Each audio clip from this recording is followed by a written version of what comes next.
From the National Press Club in Washington, D.C., this is Update One, the club's official podcast.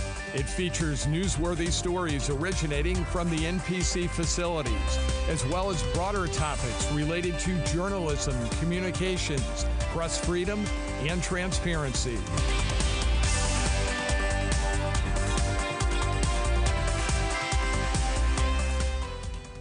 I'm Adam Konowe, and joining me today is Pete Muntean of CNN, a pilot and certified flight instructor. Pete has covered the aviation beat since joining CNN 3 years ago. Pete, welcome to Update One. Thanks for having me, Adam. Before we talk about the opportunities and challenges associated with your beat, let's begin with you and your passion for aviation. I understand your exposure to flight started very early in life thanks to your parents, right? Yeah, I'm really lucky to have grown up in aviation, and not a lot of people have that kind of upbringing, but I was kind of flying in little airplanes in utero, and both my parents were pilots sort of recreationally, and then it became their professions. And so I had a lot of access to airplanes and pilots growing up, and I just loved it. And so, I didn't always necessarily think I was going to be a journalist covering aviation, but I knew I always loved being around airplanes and flying. And when I was a teen, my aviation interest really grew, and I became a pilot. And I've remained in it. And actually, just a couple weeks ago, I got my multi-engine commercial license, which is a fun, new, exciting development. And I've been instructing some. So I love aviation more than anything. It's hard for me to shut up about it. My dad is a private pilot, and I certainly spent a lot of time in my childhood around small aircraft. Happy memories for me, but really a mix for you, right? Yeah, sadly, my mom, when I was a teenager, we traveled together as a pair. She was an airshow pilot. I'm an aerobatic flight instructor. That was sort of her main job. She was sort of dipping her toe into airshow flying, which is relatively risky. And I traveled the country with her and announced for her air shows. That's kind of how I sort of got interested in broadcasting too. And she was killed in an accident in October of 2006. I just turned 18. I'd taken my first solo flight a couple months before, actually. And that really sort of threw things for a loop for me. When I was a teenager and kind of like forming what I was going to do professionally, I always had an interest in journalism and communications, and I was in the high school newspaper, and I loved that, and I felt like I sort of found a home there. But when my mom got killed, I just didn't really know which way was up. I thought, up until that point, I was going to like run away with her and join the circus and be an airshow pilot too, and fly aerobatics, and we would sort of continue our sort of partnership that way. And so I was really fortunate to have a circle of mentors and friends of my mom's. My dad had died several years earlier from glioblastoma, which is a very fatal type of brain cancer. It's been in the headlines a lot. But that circle of people really helped sort of build my interest again in journalism. And not 18 months later, I was an intern at CNN. And I was going to the University of Maryland, and I was sort of aiming at going to the journalism school. It's a great program. And I remember being on the newsroom floor at CNN in Atlanta. And there was that like scene that played out like in broadcast news where someone's like running the tapes to the to the control room trying to make slot and trying to make deadline. And I was like, oh my God, I found my people. There's something really poetic about it. And now being back here and working here, it's really incredible. I want to talk about CNN in a minute and your connection to Miles O'Brien, another famous pilot turned broadcaster. But thinking back to that fateful day, what do you remember? And what do you think it changed in you or inspired in you, both as a pilot and journalist? As a pilot, I wasn't licensed yet, and I had just soloed. And, it made me kind of a timid pilot and made me a bit fearful. And I was traumatized by the accident. My mom was flying aerobatics that day and essentially pulled out of a maneuver too low and crashed and burned. And that was horrific. It was an awful, awful accident. And so as a pilot, I still wanted to forward my flying. In a lot of ways, I didn't really have a choice. And I was sort of pushed by a lot of people in my life to sort of continue flying. I know I wanted to fly in my heart, but I only really remained in the traffic pattern for a while. I didn't really leave to sort of continue my training. And I had an instructor at the time, John Galderi, and he was like, dude, you just got to finish this. And we sort of had this sit down, and I did. And the traffic pattern thing is like kind of a metaphor. Like I was just sort of stuck like in this little sort of loop for a while and just needed to grow out of that to kind of transcend some of the trauma of that day. And, as a journalist, that day taught me a lot about reporting. And, there was like a newspaper reporter there that day who asked me a couple questions, but it was such a whirlwind, and I was loaded into a helicopter to sort of chase my mom, who was still alive at the moment, to the burn unit at UVA. And, I didn't really talk to her very much, but she was just trying to do her job. A couple days later, I went home to our home in Annapolis. The accident happened in Culpeper, Virginia, so kind of regionally relatively close. And there was a reporter there on our lawn, lived in a little townhouse community, and his approach was not take no for an answer. And he had a stick mic in my face, and there was a camera there, and there was a live truck, and it was not very human. And I, looking back, was sort of treated as a commodity. He was trying to get the story, and I understand the deadline pressure now, having the professional experience I have. On the flip side of that, a few days later, I got a call from Steve Hartman at CBS News. And Steve's like the most artful storyteller of this generation. Steve showed up at the memorial service with our permission, sort of hung back, talked to friends of my mom's, talked to members of our family, talked to people in the aviation community. She was so well known, and did a very sort of kid glove kind of interview. But I was much more real with him because of his approach. And I was able to process it thanks to the benefit of time, too. That was sort of 2 weeks after the fact. So it sort of shows that as a reporter, you win more bees with honey than with vinegar. And as a local reporter, and as a reporter now, on the national scale, I think a lot about those two different approaches. And it taught me that at your core, a reporter has to be a good human first to properly be a good storyteller, and to not treat people like you're going to the store picking up something. People are people, and that's how you do a good story. Tell me about Miles. Miles is my mentor, and he had a long career here at CNN, and I try to emulate my career after him. I was an intern for him in 2008, sort of like trying to sort of rebuild this trajectory of my life, and I was 20. And Miles really, for lack of a better term, took me under his wing, and pardon the pun, and I just wanted to be Miles. I remember watching him as a teen the day that the Columbia shuttle exploded, and that terrible disaster. Miles was on the air for a marathon of something like 16 hours, and he is an incredible journalist in that he can tell you things in the moment. He is a savant. He can inform the coverage because of his background and his aviation and space knowledge, and I just wanted to be him. And so I just sort of glommed onto him and tried to soak up everything I could from him, and he's been a remarkable mentor and like a three-peat landlord of mine. And he's kind of an uncle in my life, and so I'm really grateful for that. He's an incredible person and an incredible journalist who still churns out great stories on public television and beyond. So I'm just so fortunate to know him. You talked about doing local for a bit. You were in Harrisburg and then Washington, D.C., two markets that are geographically close but very different. No doubt. And Harrisburg often gets the top billing, but I was really living in Lancaster, Pennsylvania. And Lancaster is actually a very cool town and a cool downtown, and I had a great existence there. But, it's very different. Central Pennsylvania is very different from where I grew up in Annapolis, in between the D.C. and Baltimore beltways. And so I remember one of my first stories, I went out and covered a barn fire.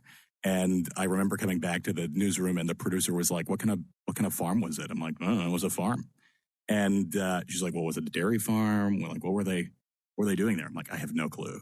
And so, it was a really, really formative journalistic experience because I didn't have much in the way of street experience yet. And so, the news director there, Dan O'Donnell, who I just texted with last night, was a great mentor of mine and took a chance on me.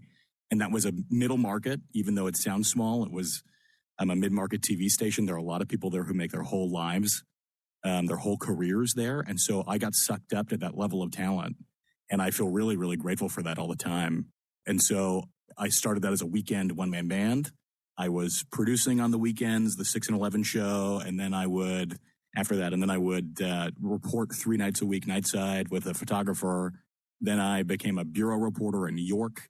And then I became the state capitol government and politics investigative reporter. And so I did kind of every permutation of job there. And I couldn't have asked for a better experience.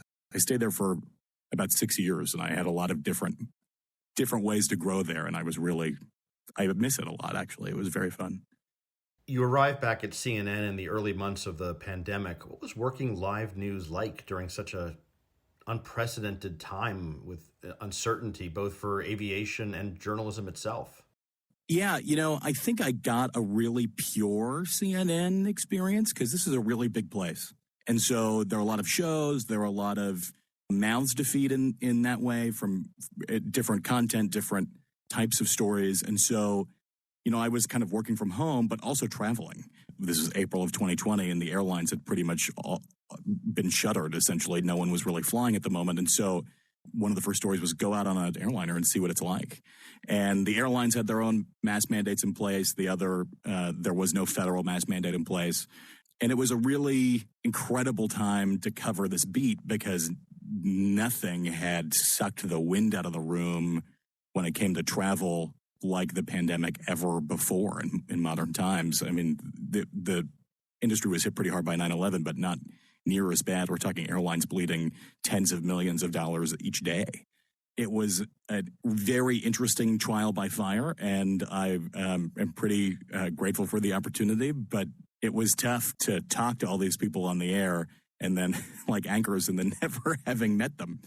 So it was sort of a backwards experience, and I didn't even know where the front door was to the place. And it was a really important time for the beat, too. And so I remember saying to my girlfriend, what's going to happen to the beat when the pandemic is over and they're not interested in me anymore. There's been no shortage of news.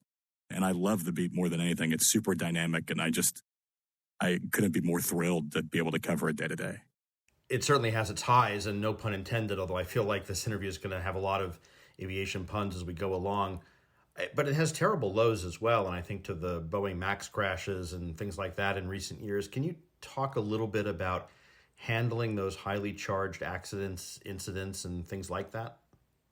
I think journalism learned a lot. Aviation journalism learned a lot from the MAX incidents because we didn't really understand the level of coziness between the FAA and large corporate entities like Boeing. And that's sort of a through line, I think, in a lot of other stories that are taking place right now, too. But it's a reminder to exercise a high level of critical thinking when it comes to these kind of stories and ask the right questions and press regulators and press manufacturers to really know the essence of something. And it taught us the importance of maintaining touch with people on the ground and organized labor. There were unions and members of the pilot corps sort of flagging that this MCAS system that was at the essence of the MAX disasters was going to be a problem. And so that was a story that really started before my time at CNN, but continued when I started at CNN. And it's really been very informative. We've not in the U.S. had many aviation disasters in the last 20 years. The last fatal U.S. commercial plane crash was in 2009 of any significant fatality, the Colgan Air crash. And that changed regulations really significantly.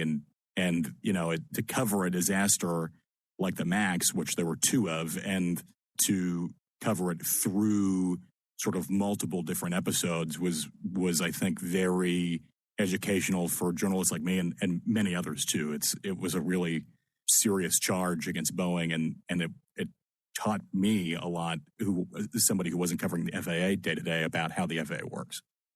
I want to push on that a little bit. I mean, as a pilot and instructor, you appreciate that part of what makes aviation so safe is a just safety culture that's built on the concept of blame-free sharing of data. And yet in the mainstream media, we do sometimes see this rush by others to try to engage interviewees in speculation before bodies like the NTSB have done their job. So how do you handle that at CNN? You can tell a lot about an incident, and we've seen this in the close call incidents and the string of those through the beginning of this year very quickly. And I think that we're trying to sort of convey to folks smart data without being speculative. And so, The good news is I'm somebody who's armed with the technical knowledge to be able to read these sort of things. And, another big compliment to Miles is that he's always been able to talk about disasters while making people smarter in the moment and not being speculative. So, in a lot of times, in a lot of ways, you can take a little bit of data and rule out something. And that is sort of the way that you sort of teach people, like, okay, it's probably not this because we know this. It's probably not this because we know this. The weather was good. That's not an issue. Like, just sort of run down the list and then sort of hone it in for folks. And also, there's a lot of journalism in that, too. And so there are plenty of people in my Rolodex, thankfully, from a lifetime in aviation, to people to call and say, what do you think about this? And what do you think about that? And what is this airplane like to fly? And what is this procedure like? And there's a lot that one does not see. And I'm not saying I'm some all-knowing expert, but sometimes you just got to be able to call someone and say, hey, like, what does this mean? And, of course we slow roll things and wait for all of the data to come out. But it is 2023 and there's ADS-B tracking of pretty much every airplane in the air, open source and beyond. So it's a pretty incredible time. And, you can sort of help folks understand a story better. And I think the data is really powerful for folks. And so we try to bring that into stories when we can. Even non-fatal stories can be tough to convey in detail. I'm thinking about the Southwest Airlines meltdown from months ago. Clearly, the aftermath of that makes for strong visuals, but do you feel you can do justice to the root causes without going too deep in the weeds for a mainstream audience? Yeah, I think that the best thing that we can do for an audience is to sort of shine light on issues. And there have been sort of systemic issues at the airlines and the FAA that have led to some of these meltdowns. The Southwest incident was different because that was its own internal issue. And they were sort of outpaced by a weather problem that got compounded by the datedness of their systems. And so in the moment, I think we have to report on the impact. That's the big thing. And then the gear shifts to the fallout. Why the heck did this happen? And so, I think we can do a good way of making things not too in the weeds. I try and look at my job as I'm a flight instructor for fun, but I sort of feel like I'm a flight instructor on a different plane. When I'm talking to people on television, I'm trying to take them from the unknown and really technical topics to the known. And so, the danger of that as a reporter is sometimes in the moment you can oversimplify things, and by oversimplifying things, you can make things wrong. But here's one example, like the 5G issues, where the FAA was very concerned about the wavelength of 5G cell towers interfering with equipment on board commercial airliners. You can really sort of distillate it to this problem with radar altimeters. Now, the average person doesn't know what a radar altimeter is and probably will never interface with one. Frankly, I've never really used one very much because it's not something that's in general aviation airplanes like I fly. But the simplification of that is like, this is a critical piece of equipment that pilots need to use in bad weather to know how high they are above the ground. A in-the-weeds commercial airline pilot out there flying every day might say, well, that's like a bit too simple, but it's still true. And so you just kind of have to sort of walk this tightrope of simple and accessible, but also something that is still accurate. On that topic, aviation benefits from a robust and global trade media ecosystem that serves more of a controlled circulation insider audience. How do these industry-centric media outlets from where you sit contribute to the discourse of aviation coverage?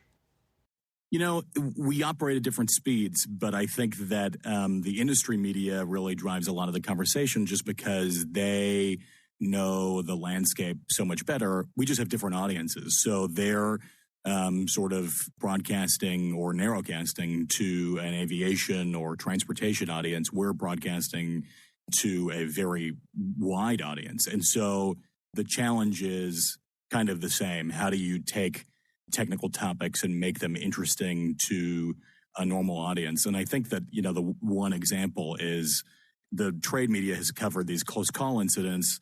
We've seen 6 or 7 investigated by the NTSB since the start of this year. There may be closer to 10 under investigation by the FAA.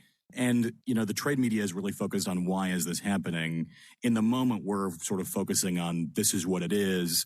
And ultimately, there's an intersection, but it just takes a little bit of time. So sometimes, we are on the air right away when something happens. And, I looked at the trade media and I read plenty of other outlets as a correspondent. That's part of my job to see what the coverage is. And so it's a big ecosystem, but I think there's a lot of symbiosis. Sometimes we are driving what the public finds interesting, and sometimes the trade media is driving what should be important in the industry and how to sort of perceive that coverage. And so, I think you can't have one without the other for sure.